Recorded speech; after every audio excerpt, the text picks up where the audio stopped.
Out of 50, our next question is 26th question, phasor relationship with circuit elements. Okay, so we have three passive elements. One is a resistive element, another one is a inductive element, another one is a capacitive element. In any network or any circuit, we can get a purely resistance in a sense. What is that purely resistive case? What is the phasor relation? And if we are getting in the circuit or otherwise in any network only a purely inductance in the sense, what is the phasor relation? And phasor relation with purely capacitance. It's mean in any circuit we can get only a capacitance, purely capacitance in the sense. What is the phasor relation with that capacitance? Theoretical explanation. In a purely resistive case, both voltages and currents are in phase only. And inductive case, purely inductive case, current lags with the voltage. And purely capacitive load case, we are getting current is lead with the voltage source. It's mean whatever previous conditions we are discussing in phase and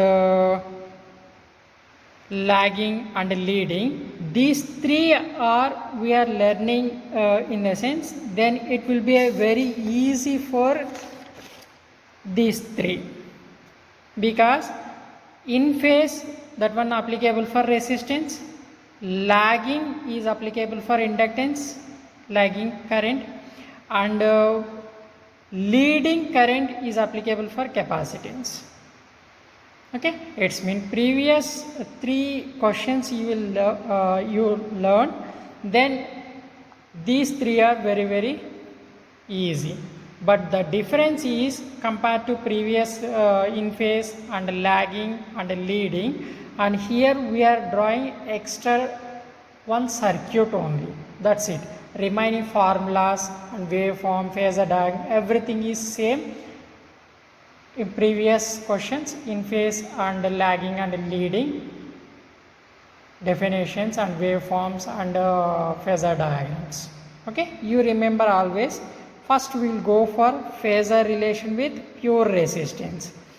So here I have taken one voltage source. So for that voltage source I have taken one resistance, purely resistance. There is no any other passive elements here in this circuit.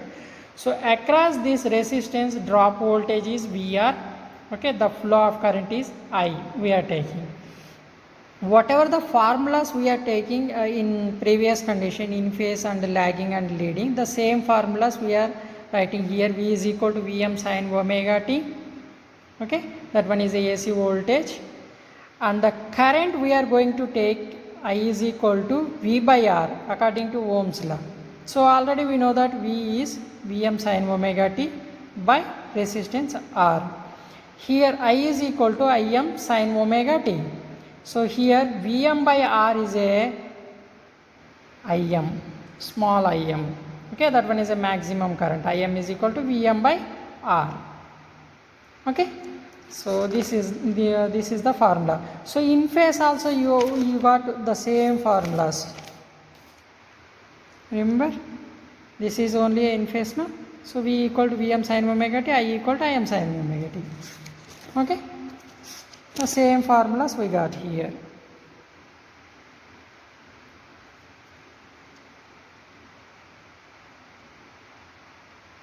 Okay, then we'll go for phasor diagram, phasor representation for purely resistance.